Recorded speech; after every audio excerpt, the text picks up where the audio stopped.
From Community Public Radio, this is the CPR News.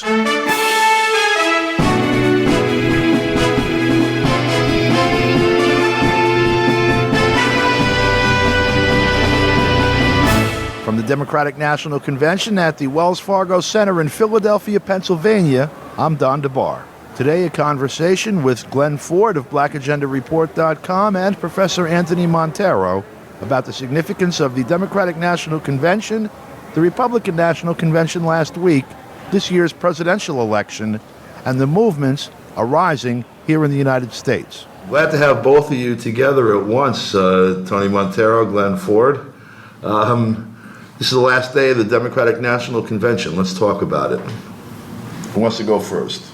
Well, Go ahead. it's the last day, and there's a great anticipation on all sides. I mean, the Hillary people hoping that she can do something spectacular, but then the oppositional forces that are left in the Bernie movement, who are delegates and alternates, I think they might try to shut her down as they did Leon Panetta last night. So we'll see. I wonder if that made TV. Do you know if Panetta being shut down made its way into the media at all today? I think in the broadcast of the convention, they could be heard. I understand they were delegates from California and Oregon, and in fact, they turned the lights out on them. Wow! And the delegates, used their mobile phones to light up the area that they were at. So it was a significant act of protest. I think their slogan was "No More War" or "No to War." It was an anti-war protest and demonstration. For Panetta. Yeah, against Panetta. And so I think the same thing could happen here. I mean, for people that are not aware, this has been a week or so of just unbelievable protest, of seminars, of meetings, of civil disobedience, of marches, of everything that you would expect of a uprising of people who feel that they've been betrayed. Their democratic aspirations have been betrayed by a group that controlled the party that they were trying to change. And so it's been a tremendous 5 to 6 days.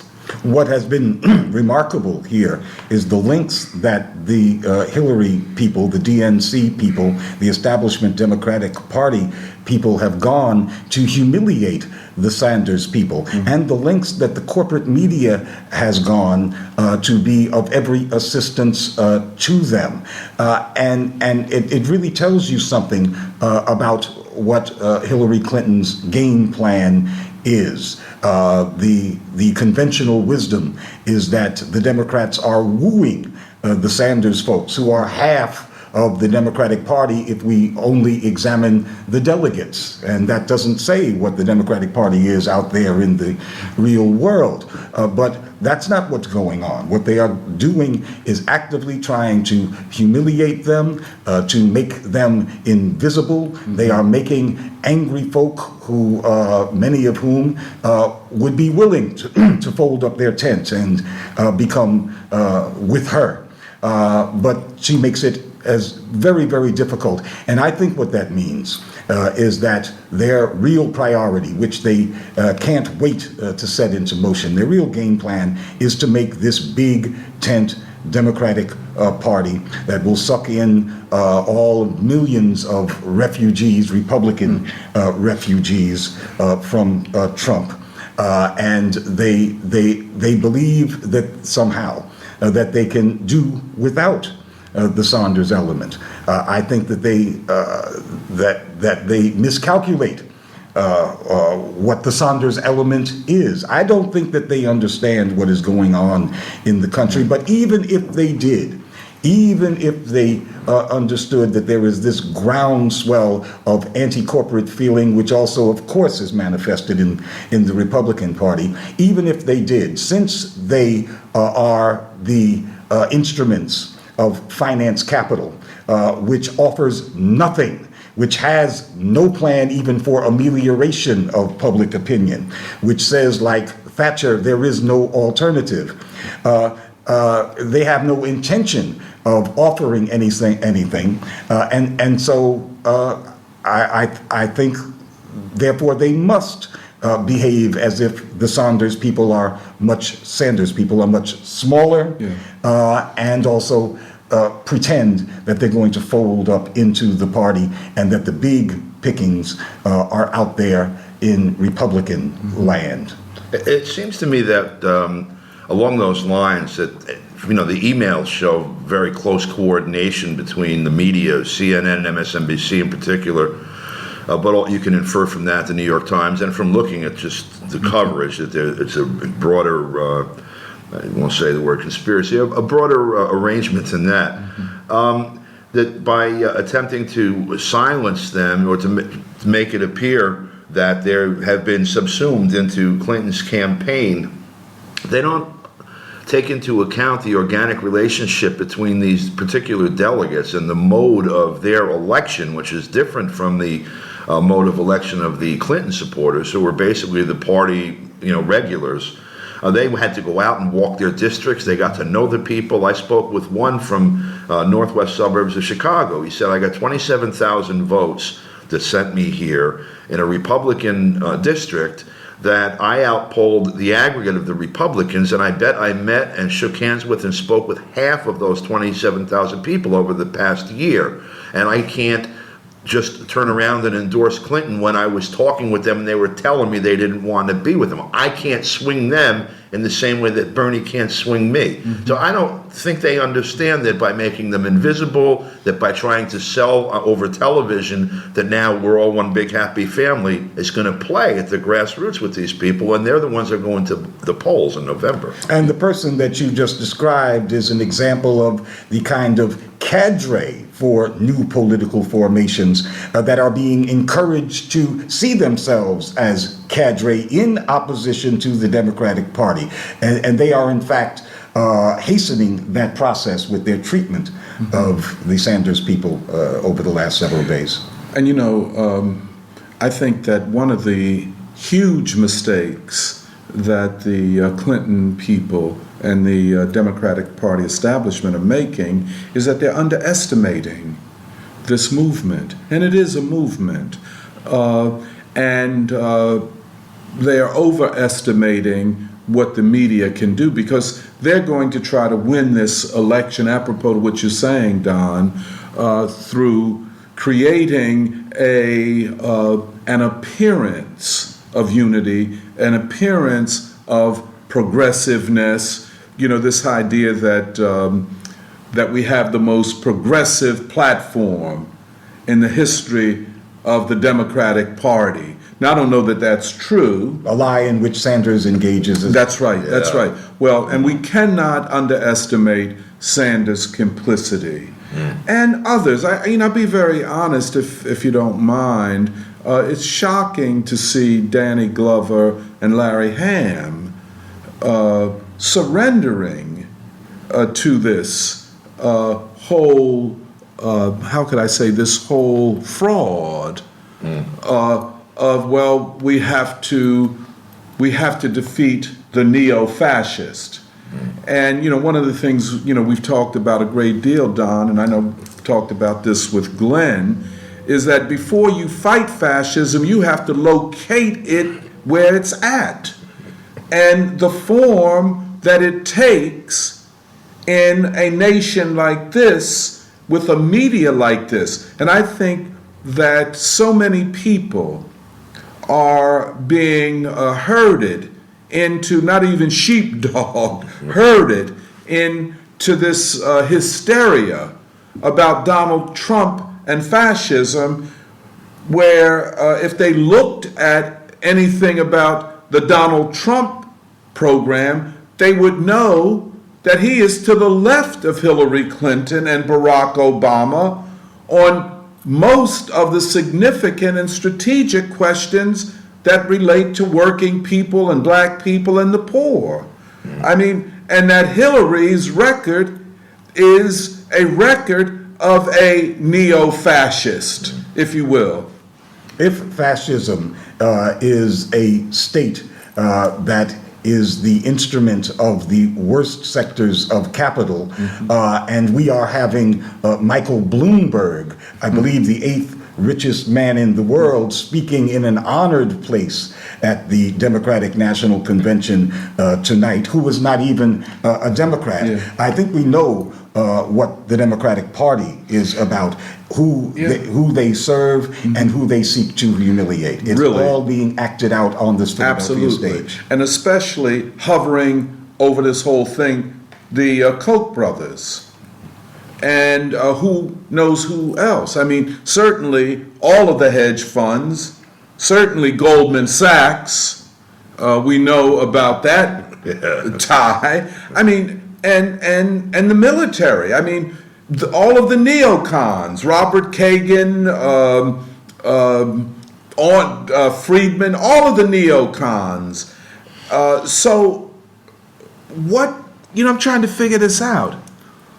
Are these people not reading? Are they not listening? Are they that naive? What's going on here? Are they running for cover? Are they afraid of the consequences of standing up, as so many of these young people who are in this Sanders movement are doing? And here we see the Democratic Party with the absolute collusion of the corporate media playing a McCarthyite role in terms of associating Donald Trump with Putin. That is, instead of being the party to the left of Trump, which is what they claim they are, the progressive party as opposed to this fascist, they are acting like the McCarthyites against the party that they call the right. Well, who is the right? That's right. Well, another way to put it, who is the party of war and austerity and the militarization of the police forces around the country? Who is the party? And this anti-Russian rhetoric is part of the preparation for war with Russia, which is the greatest danger in an immediate sense confronting humanity. I mean, because the Russian government said it a year and a half ago, that they reserve the right to use tactical nuclear weapons to defend themselves against NATO and a European Union that has about 500 million people. Historically, Russia under the Soviets and not Soviets has always been adamant about a no-strike policy until the United States created a defensive posture in which that was impossible. Right. And so, when we talk about left and right, it gets murky at the level of the two bourgeois parties. And the question of who is the fascist, and therefore, what is the united front against fascism? I think we would be naive to rule out fascism in a situation like this. But I think we would be equally naive to locate it where it doesn't exist merely for the sake of electing a so-called liberal who is flawed and has a flawed history and a really murderous and bloody history in Libya, in Syria, in the Ukraine, in Central America. I mean, what more do we need to know? For me, one of the things that was most interesting was watching a room full of people applaud Madeleine Albright while they're organized there to stop an Islamophobe Trump. And Madeleine Albright famously saying that the death of 500,000 Iraqi children, presumably mostly Muslim, was okay. Yeah, it's just collateral damage. It's part of it's part of our bringing democracy to Here- Iraq. Hillary Clinton is as responsible as anyone in the world except Barack Obama for the death of 250,000 Syrians, for setting Northern Africa and most of the Middle East on fire, for setting millions of people in flight from the region and into Europe or any safe haven they could find, to, in short, destabilizing the world. That's right. And yet we are urged to see a Trump presidency as auguring something much, much worse. But you know, they never can articulate what that worse is and how that worse is worse than what the Democrats have already done. Yeah, the Democrats, I think, Glenn, just supporting what you're saying, the Democratic Party, after Bill Clinton, has become the party of war, austerity, free trade, and the immiseration of the American working people. There is no two ways about it. And they do this with completely colluding with the media and Wall Street.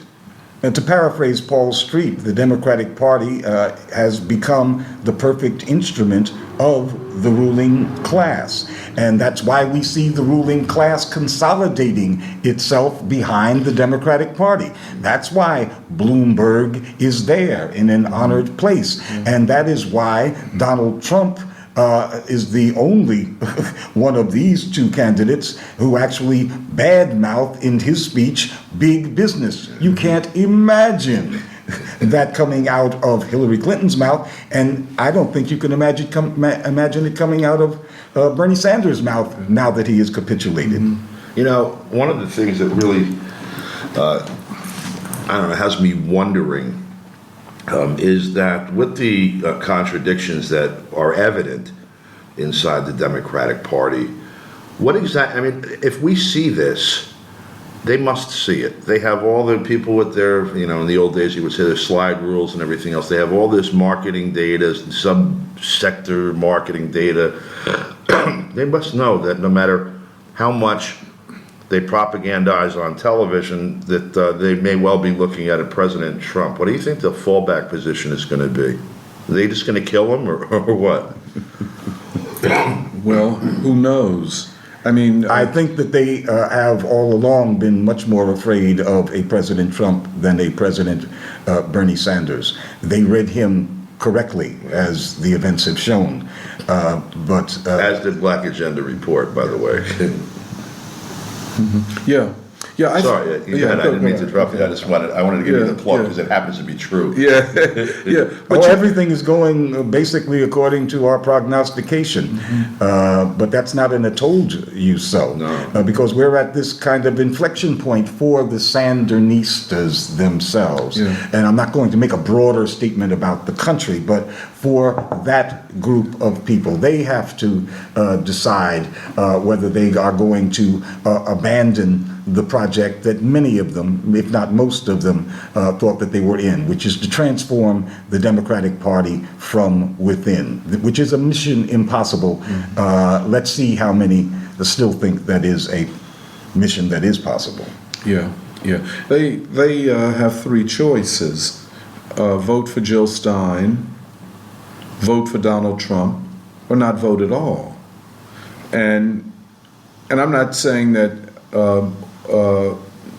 either of them is a necessarily bad choice. I mean, because what they want to do, I think, most of them, a good part of them, is cast a vote against Hillary Clinton. And what form that will take is hard to say. I mean, now they're being pressurized, of course, by Bernie Sanders and some of the people I just mentioned, to cease the protests, abandon the movement, join the Wall Streeters and the war makers to stop Trump. And that's where they are right now. You know, we saw it at the Socialist Convergence last night. this really rich debate about how to move forward. And there was Jill Stein was there, Chris Hedges was there, and a lot of young people who were trying to work out these same problems. I don't think they yet know what they're going to do, and certainly they're not going to be united in whatever they do, because already you have people jumping ship. But I think we're looking at something very, very new.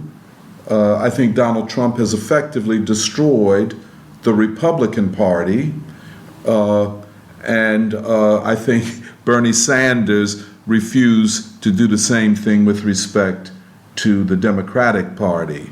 And so I think Bernie Sanders, whether he knows it or not, is really now cooperating in the emergence of a one-party state, a one-party rule, if they are successful. Now, if they are defeated, if Hillary and the Democrats are defeated, we have slowed down the process towards one-party government. The purpose of the movement is to confront and try to defeat the powers that be, not the theoretical powers that want to be.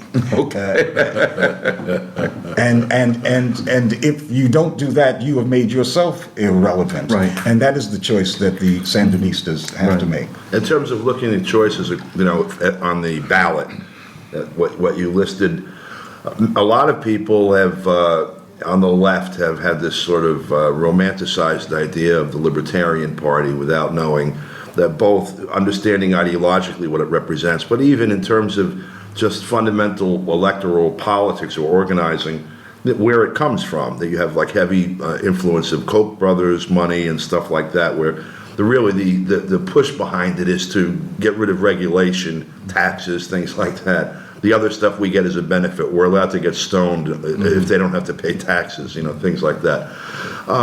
They've been getting a lift as the effort to defeat Trump from the institutional powers in the media, which, by the way, we have to remember that the current media that we have is a product of Reagan with the Fairness Doctrine, but really the TCA of Clinton. Those people owe him big. And this creature that is playing, baseball with the Clinton campaign, those are people that crafted the legislation that governs the media in this country. They were already emailing each other back and forth 20 years ago while that was being put together. But the thing that I noticed in the media overnight, the Wednesday to Thursday today, was that Jeb Bush is now endorsing Gary Johnson, Libertarian candidate. And we had seen, as this effort to break up the Republican voters, lifting, mentioning, actually a featuring of Gary Johnson in the media, which almost immediately led him to start polling at 15%. To the exclusion of the Greens. The recent New York Times poll did not even ask the question of the Greens, except as an aside. So they are promoting the Libertarians. So then when Johnson and Libertarians started polling at 15%, just the actual gravitational force had the Greens registering at 8 or 9, if I remember correctly, back in April or May. And then it was like, whoops, let's not talk about that anymore. And so you're seeing push poll, tactics on that. But there is apparently a consolidation of the Republican Party leadership, or I would say the former Republican Party leadership recently departed from the party in a caravan with Ted Cruz out of there into the Libertarian Party, and I think we're going to see that happen, and that may well open up some space. It won't have the media support or anything else, but maybe the Sandinistas might be looking at helping, no matter where their primary attention is, helping float that boat as well. So maybe instead of a 3-party system that elects Clinton, you have a 4-party system that breaks everything open. That's right, and that's a distinct possibility. And the Libertarian Party, the ticket is 2 former Republican governors, and they are actively marketing themselves as the new repository for sane republicanism. That's how they're positioning themselves in this election. That is, you don't have to go with Hillary; you can go to the sane Republican type of place. The Libertarian Party. But the money, the big money, goes to the Democrats. Oh, there's no question. The Democratic Party is now most dramatically the servant of finance capital. And historically, finance capital has been to the Democratic Party what big energy's money has been to the Republican Party, and that's more so today than in past years. So tonight is going to be the coronation, if it is allowed to come off.